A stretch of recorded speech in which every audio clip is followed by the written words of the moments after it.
요한계시록 강의 오늘 총정리 세 번째 시간입니다. 총정리 세 번째. 제가 어저께 이 설교 준비를 하다가 갑자기 그런 생각이 들었어요. 야, 우리 시대, 내 시대에 신앙을 핍박받는 시대가 올 줄이야. 이런 생각이 들었어요.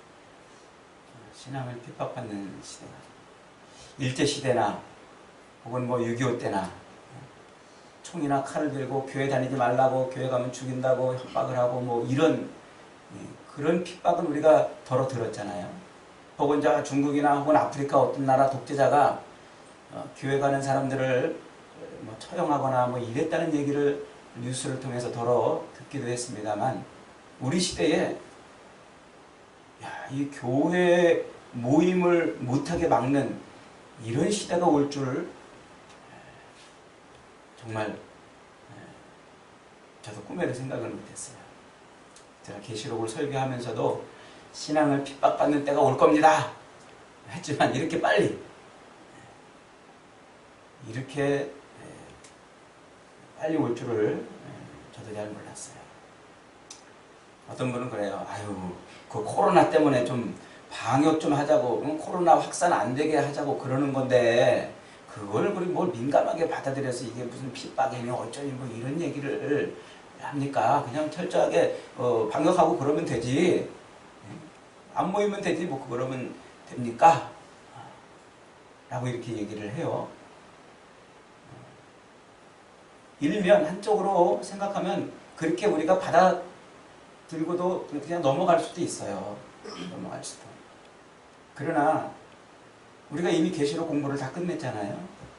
계시록에서 악한 마귀 사단이 어떻게 신앙인들로 하여금 예배를 멀리하고 하나님에게서 멀어지게 하고 기도를 멈추고 말씀을 내동댕이 치며 살게 하는지 우리가 이미 공부를 하지 않았습니까?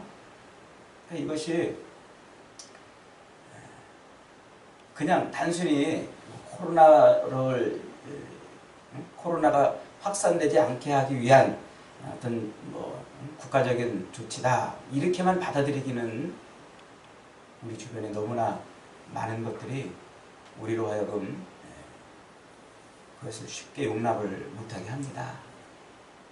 그러니까 이 배후에 이미 우리가 공부했지만, 세상의 모든 일에는 항상 뭐가 있어요? 배후가 있어요.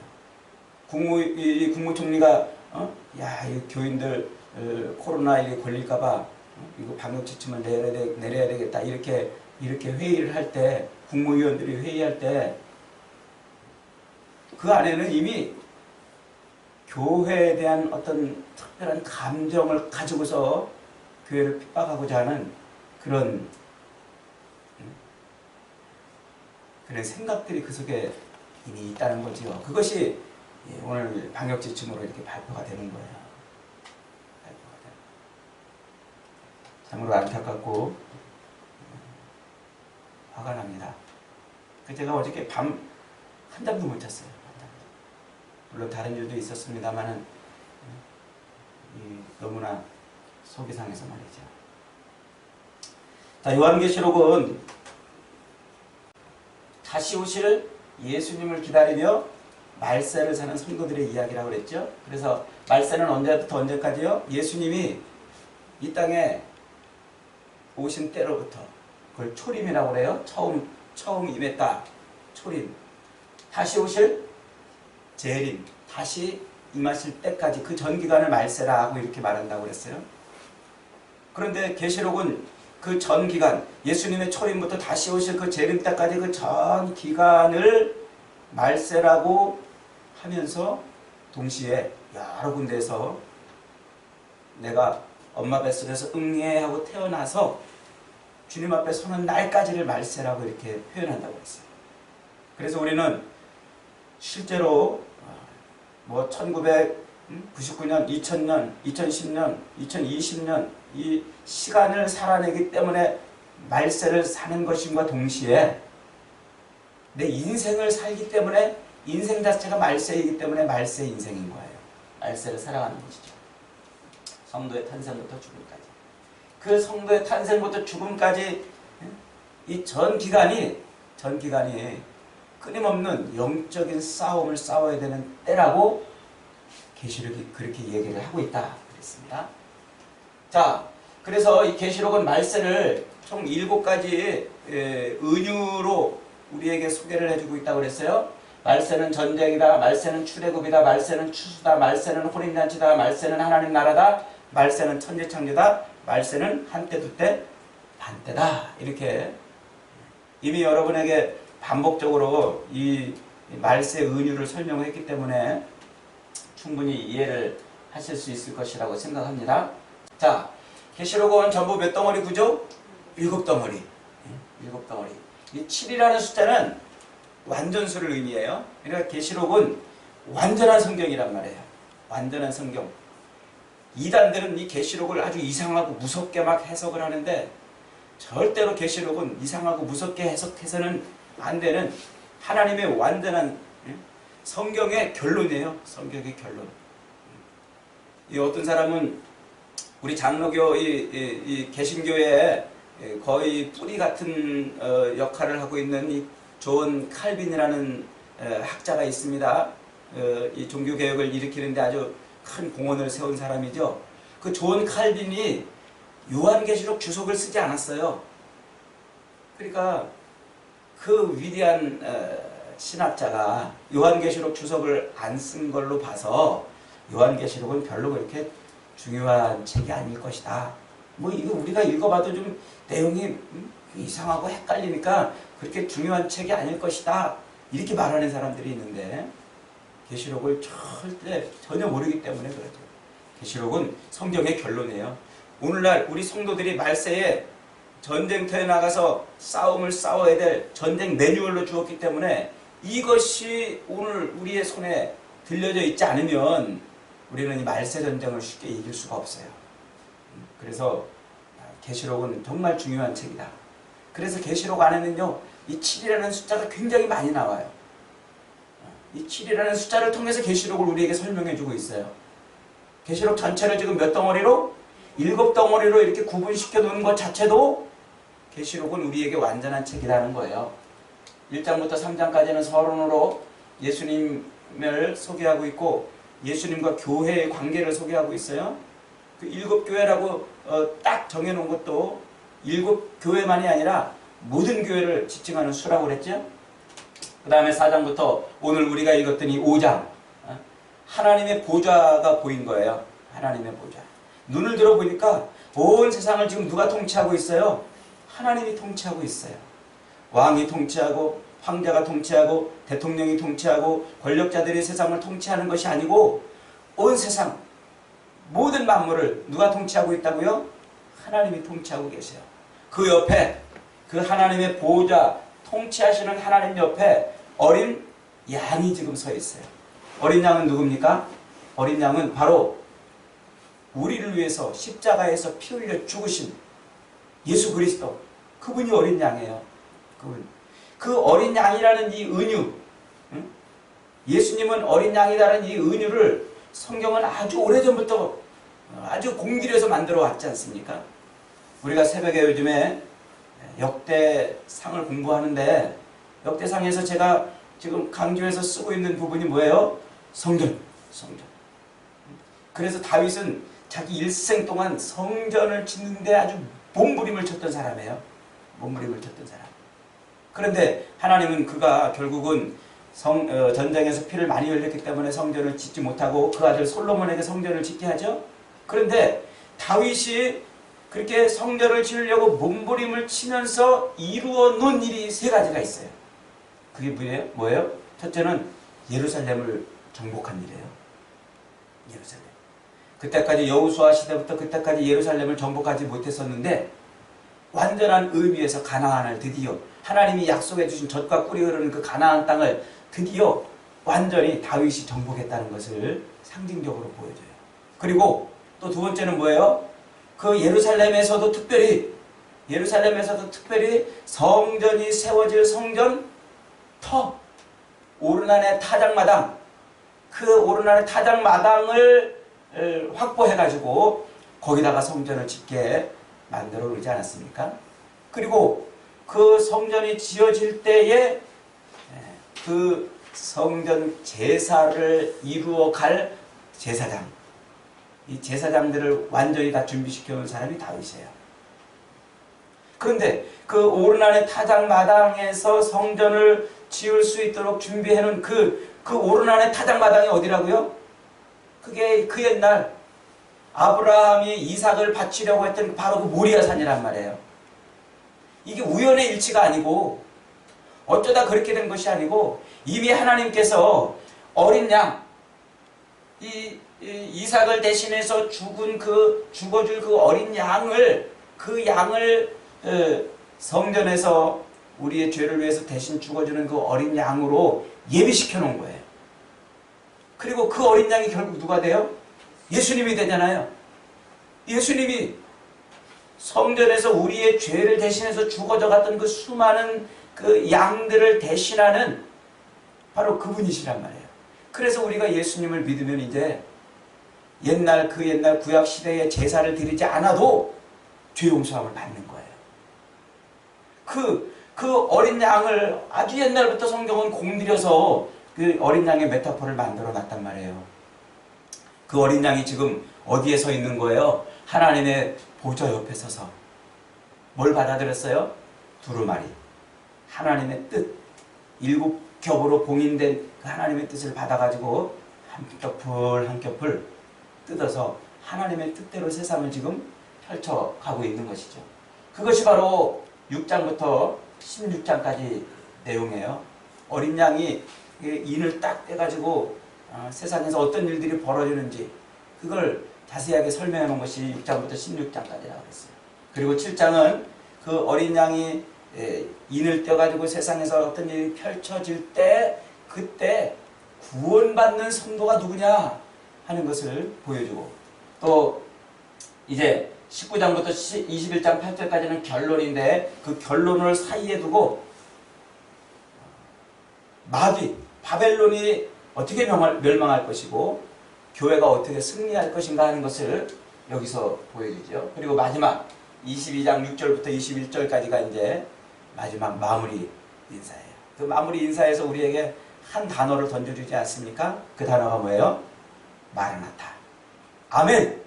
주 예수여 오시옵소서. 이 말씀이 우리의 찬송이 되고 이 말씀이 우리의 찬양이 되고 이것이 우리의 신앙 고백이 되어야 한단 말이에요. 옛날에 제가 청년 때 우리를 가르치던 전도사님이 그런 질문을 한 적이 있어요. 형제님은 예수님이 지금 당장 온다면 좋으시겠어요?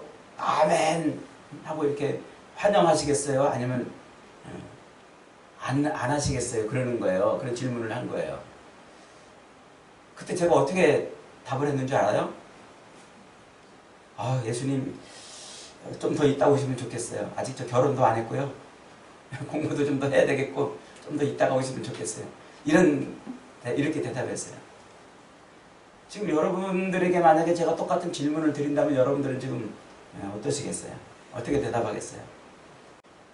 이게 우리의 믿음이고 고백이 되어야 되는데 미련이 남아요. 미련이. 예수님이 오신다는데 지금 오신다는데 조금 있으면 오신다는데 미련이 남아가지고 우리는 세상 것 걱정하잖아요. 내가 지금 이런 일도 하고 저런 일도 하고 돈도 써야 되고 뭐 그러는데 그것이 아니고 아멘 주 예수여 오시옵소서. 이 고백이 되어야 됩니다. 그런 고백으로 이 말세를 사시기를 축원합니다. 아멘. 자, 그렇게 해서 이제 계시록은 6장부터 16장까지가 제일 중요한 부분이라고 그랬잖아요. 6장부터 16장까지 예수님의 초림 때부터 다시 오실 재림 때까지 전 말세 기간 동안에 벌어질 일이에요. 그래서 첫 번째 6장부터 17장은 인을 떼는 거예요. 그 인을 뗄 때 어떤 일들이 벌어지는지. 두 번째 8장부터 11장 19절까지는 나팔이 울려 퍼질 때 재앙이 쏟아지고 15장 16장은 7 대접이 엎어질 때 어떤 재앙이 이 땅에 쏟아지는가 하는 것을 보여주는 거라고 그랬어요. 그런데 요 세 개가 연차적으로 순차적으로 21개가 일어나는 게 아니고 일곱 인이 떨어지는 그 장면이 다른 각도에서 보면 그것이 나팔지향이고 또 다른 각도에서 보면 그것이 대접이 엎어지는 지향이에요. 그래서 이 일곱 인, 일곱 인을 떼는 요것이나 나팔이 울려 퍼질 때 일곱 재앙이나 대접이 엎어질 때 쏟아지는 일곱 재앙은 다 같은 거예요. 같은 걸 다른 관점에서 다른 각도에서 설명을 하고 있는 거란 말이죠. 결국은 같은 사건인데 그것을 다르게 설명을 하고 있습니다. 자, 그런데 중요한 게 뭡니까? 중요한 것은 바로 이 전체 기간 동안에 일곱 인을 떼는 하나님의 뜻대로 세상에서 예수 그리스도가 일곱 인을 떼가지고 세상에서 어떤 일들이 벌어지는 그 일들이 말하려고 하는 게 뭐냐면 딱 두 가지예요. 결국 세상에 하나님이 어떻게 하신다? 세상을 하나님이 심판하신다. 하나님이 세상을 심판하신다고요. 반드시 심판하세요. 지금 악한 사람들이 막 득세하고 죄 짓는 사람들이 지금 잘 먹고 잘 사는 것 같고 교회 다니는 나는 그냥 힘들게 어렵게 사는 것 같은데 교회도 안 다니는 저 사람은 떵떵거리고 잘 먹고 잘 사는 것 같지요? 그리스도 밖에 있는 자는 하나님이 반드시 어떻게 하신다? 심판하신다. 그 메시지를 지금 주고 있는 거예요. 그래서 인을 뗄 때 벌어지는 일들이나 나팔이 울려 퍼질 때 세상에서 벌어지는 일들이나 대접이 엎어질 때 세상에서 벌어지는 그 일들은 하나님이 지금 세상을 뭐 하신다? 심판하고 계신다. 그리고 반드시 심판하실 것이라는 것을 7이라는 숫자로 지금 담아서 설명하고 있는 거예요. 7이라는 숫자로. 그런데 심판은 반드시 뒤집으면 뭐가 된다고요? 구원이란 말이에요. 성경에서 심판과 구원은 절대 따로 가지 않아요. 요렇게 보면 심판이고 요렇게 보면 구원이에요.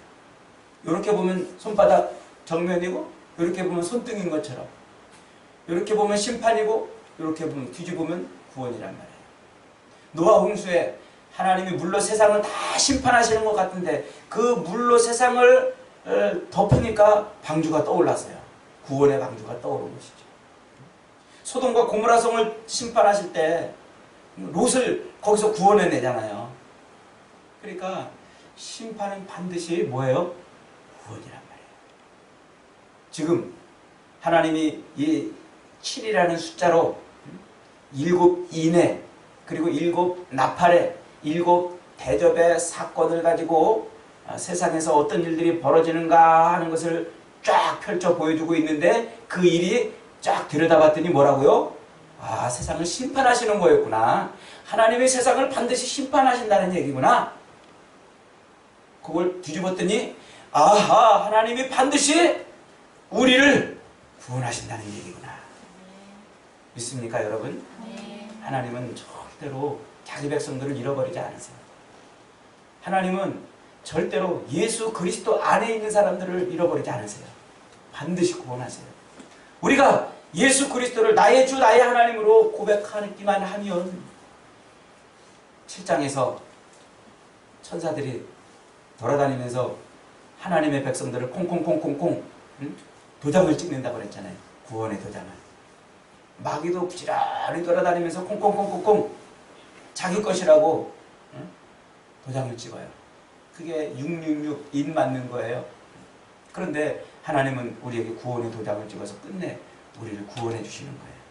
그게 지금 6장부터 16장까지 그 세 가지 재앙을 통해서 우리에게 말씀하시려고 하는 겁니다. 자, 그런데 이 말세 예수님의 초림부터 다시 오실 재림 때까지 전 말세의 기간에 가장 중요한 중심 주제는 뭐라고 그랬어요?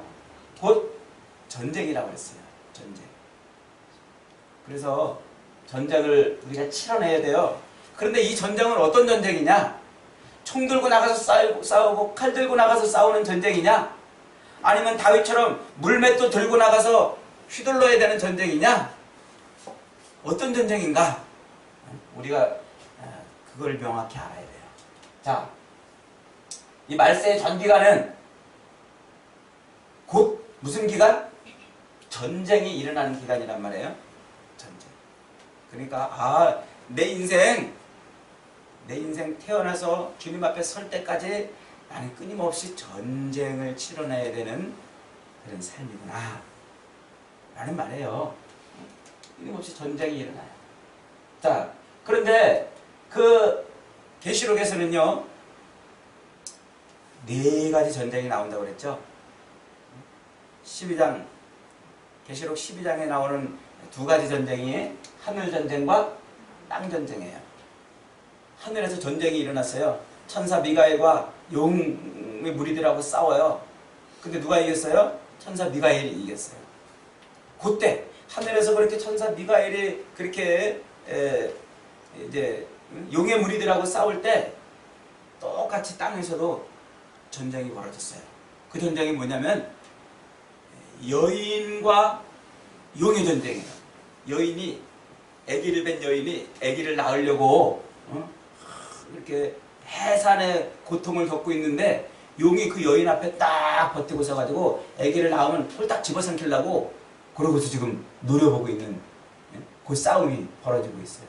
그런데 아기가 낳자마자 하늘로 슉 하고 올라가 버렸어요. 하늘로 슉 하고 올라가 버렸어요. 그러니까 용이 그 아기를 여인이 낳은 아기를 잡아먹으려고 탁 그렇게 벼르고 있는데 슉 올라가 버리니까 용이 뿔딱지가 났어요. 그래가지고 그 여인의 후손들하고 한판 전쟁을 하려고 쫙 바닷가 모래에 줄겨 서 있어요. 그 전쟁이 무슨 전쟁이에요?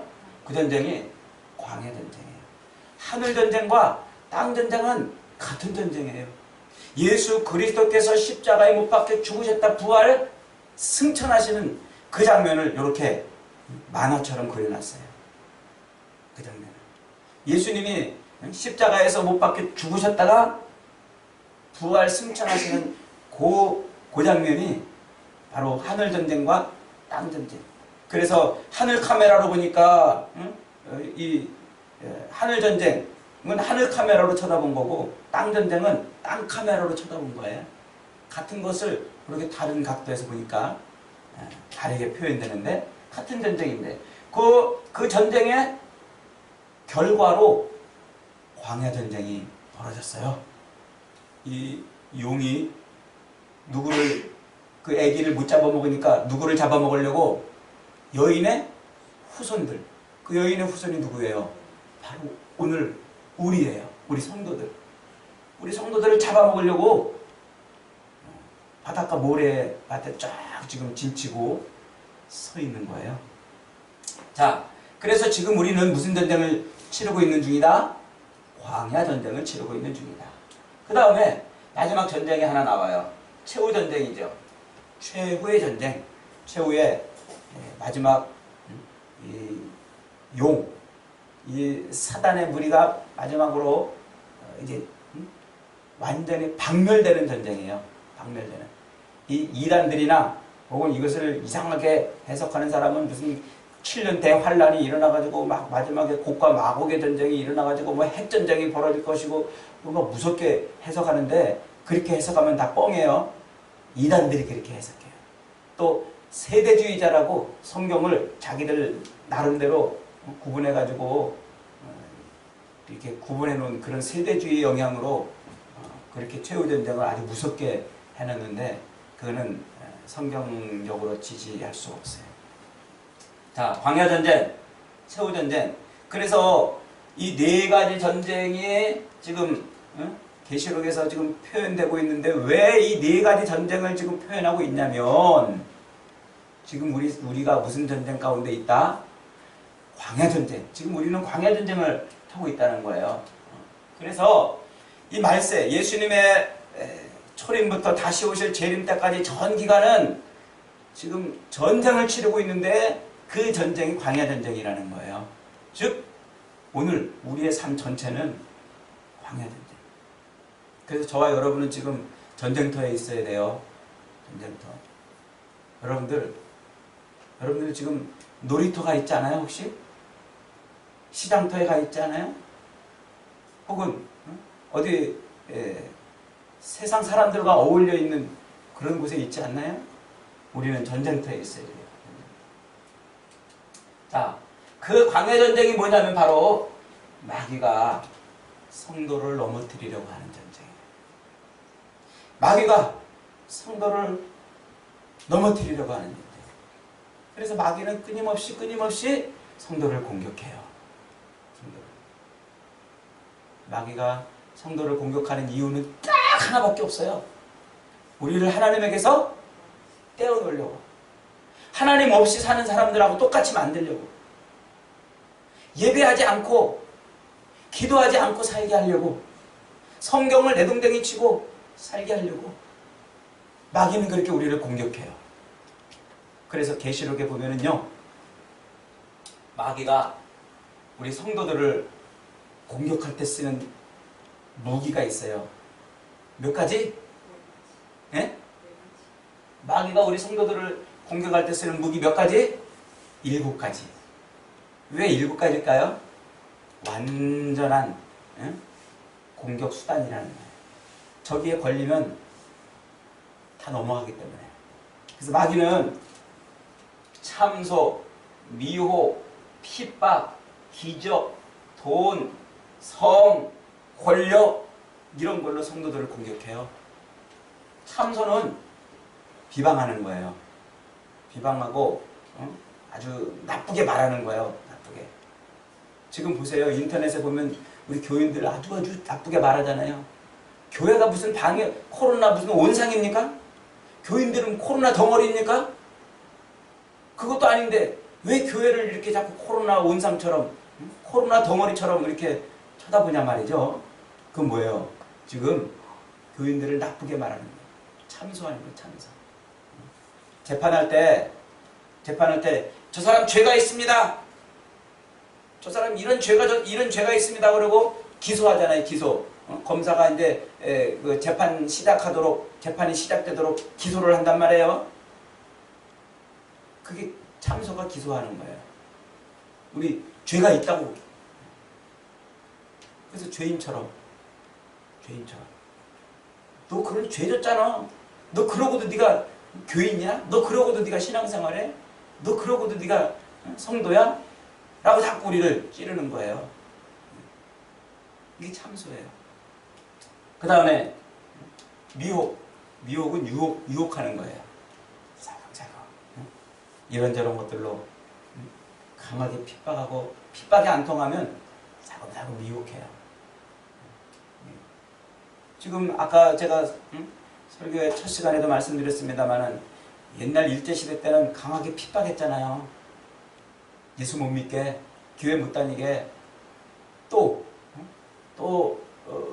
이 공산당들이 얼마나 교인을 핍박하고 그랬습니까? 또 이슬람 국가에서 얼마나 지금도 1년에 18만 명 가까이가 순교를 당한다고 그러잖아요. 예수 믿는 것 때문에. 그런 핍박이 안 통하면 뭐 한다고요? 자금 미혹한다니까요. 유혹을 하는 거예요. 그래서 야, 이게 코로나 때문에 그런 거지 교회를 미워해서 그런 게 아니야 하는 식으로 슬금슬금 넘어간단 말이에요. 미혹하고 핍박하고. 그 다음에 네 번째가 뭐예요? 기적이에요. 기적.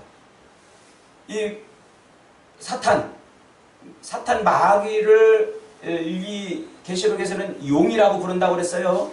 그런데 그 용이 자기 정체를 드러내가지고 성도들한테 나타나지 않고 누구를 들어서 쓴다고 그랬어요? 땅짐승과 바다짐승을 들어 쓴다고 그랬어요. 그 땅짐승과 바다짐승을 통칭해가지고 바벨론이라고 부른단 말이에요. 그런데 그 땅짐승들에는 누가 있냐면 권력자들이, 힘 있는 권력자들과 거짓 선지자들이 들어있어요. 거기 땅짐승들이에요. 거짓 선지자들. 보세요. 요즘에 무슨 기도해가지고 병 났다 그러면 다 글리 몰려가요. 또 뭐 해서 뭐 복 받았다 그러면 다 글리 몰려가요. 예수 보혈, 예수 십자가는 사라져버렸어요. 이적과 기적을 쫓아다녀요, 사람들이. 그래서 여기에 그리스도가 있다, 저기에 그리스도가 있다, 그러면 막 끌리 몰려다녀요, 사람들이. 이게 말세의 현상이라고 그랬어요. 그 이적과 기적으로 사람들을 미혹한다니까요. 예수님인 것처럼 그렇게 해가지고 몰려다니게 해가지고 가보면 예수가 없어요. 그래서 예수님이 그러시잖아요. 마지막 때에 사람들이 주여, 우리가 주의 이름으로 귀신을 쫓아내고 주의 이름으로 많은 권능을 행하고 주의 이름으로 엄청난 일을 행하지 아니하였습니까? 그랬더니 예수님이 뭐라고 그런다고요? 이 불법을 행하는 자들아 내게서 떠나가라.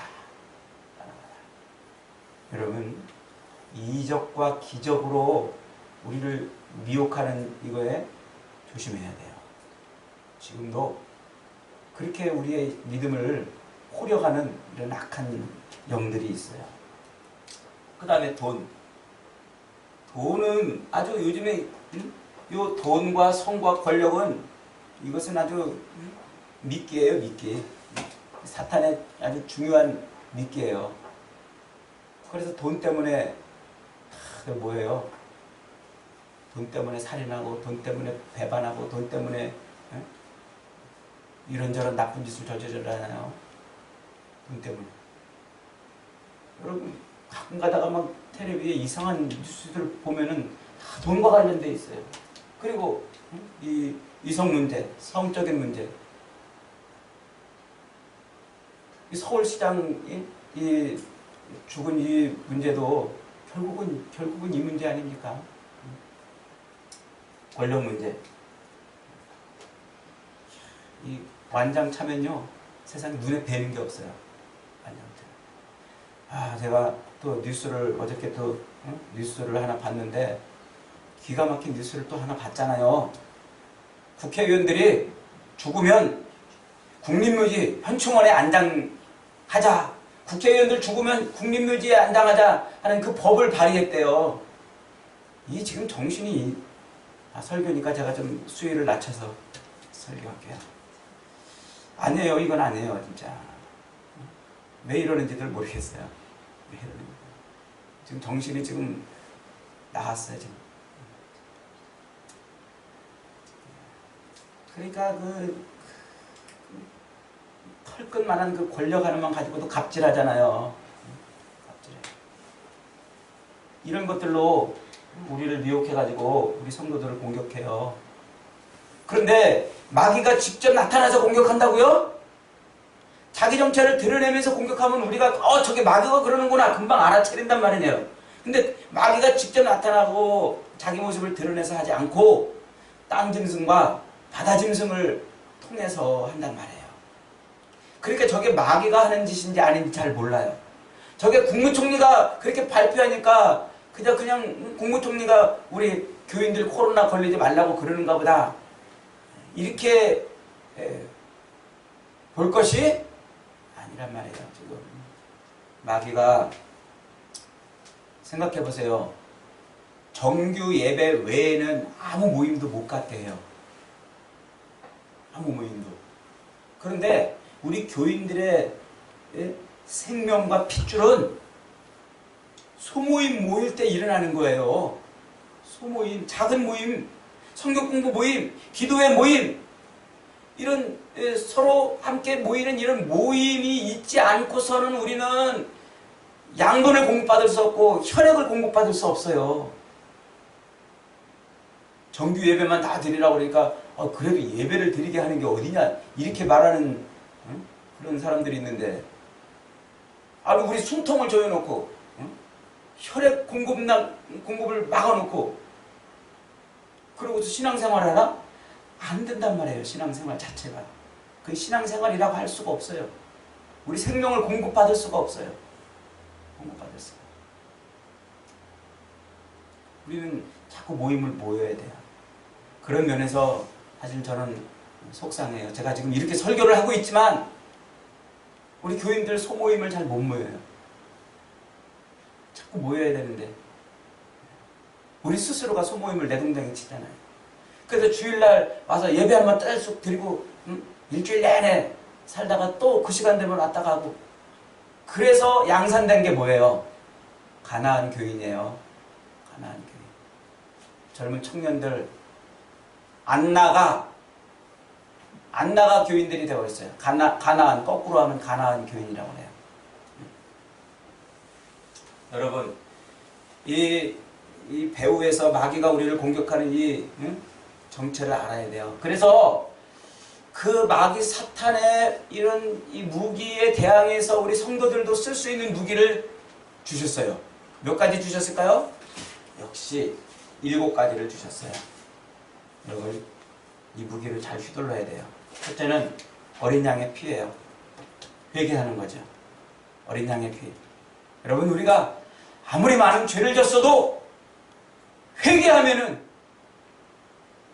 하나님이 우리를 구원하시는 줄 믿으시기 바랍니다. 우리가 아무리 많은 죄를 졌어도, 아무리 커다란 죄를 졌어도 하나님 앞에 엎드려 회개의 눈물을 쏟으면 마귀의 손아귀에서 우리를 건져주시는 줄 믿으시기 바랍니다. 그래서 여러분, 회개가 중요해요. 회개가. 그 다음에 예수님의 이름. 여러분들이 무슨 신학 공부해가지고 예수님 구원받았어요?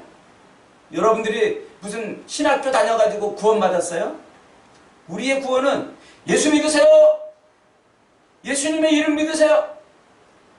그 말 한마디 듣고 구원받은 거예요. 그 말 한마디에 이 나라가 바뀌었고, 우리 인생이 바뀌었고, 우리 가정이 바뀌었고, 지금도 예수의 이름 하나 때문에 삶이 바뀌는 사람들이 얼마나 많습니까? 예수의 이름 붙들면 마귀는 우리를 건들지 못합니다.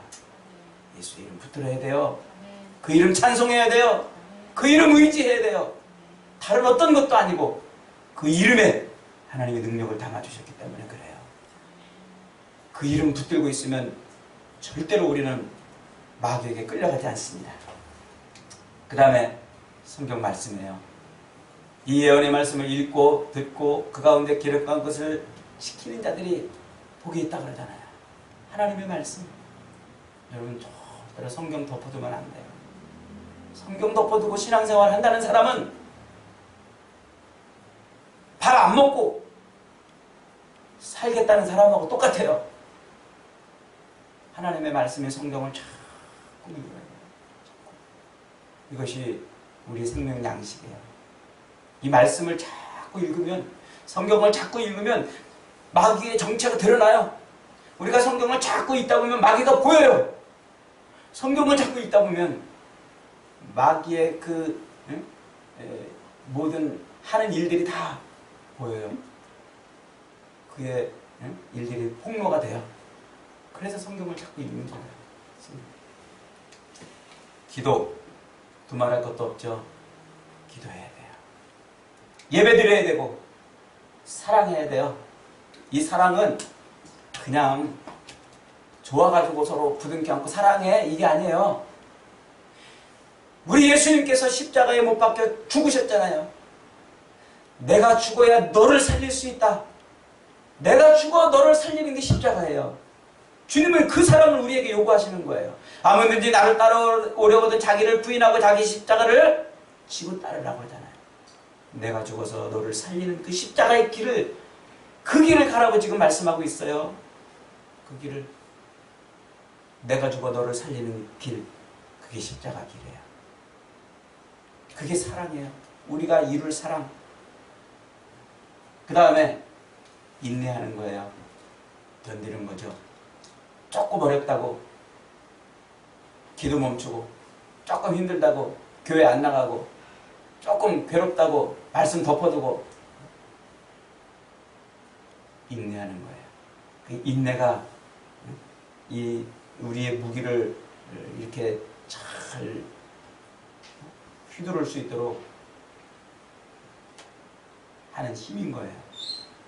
여러분, 마귀는 지금도 우리를 어린 양의 피에서 멀어지게 해요.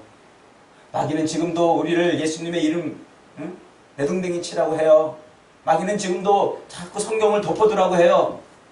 이런저런 것들로 때로는 핍박하고, 때로는 참소하고, 때로는 미혹하고, 때로는 기적을 보여줘서, 때로는 돈으로 유혹하고, 때로는 성으로, 때로는 권력으로 우리를 자꾸 공격해가지고 기도하지 않고 살게 하고 예배드리지 않고 살게 하고 말씀 덮어두고 살게 하고 사랑하지 않게 살고 자기 욕망을 채우고 이기심을 채우는 삶을 살게 하고 그리고 인내하지 못하도록 해요. 여러분, 오늘 이 시대는 마귀가 자기 하수인들, 땅짐승들과 바다짐승들을 동원해서 성도들을 공격하는 때예요.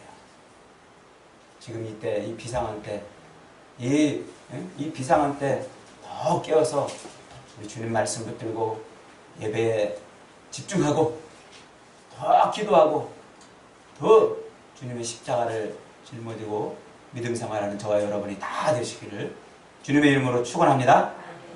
아멘.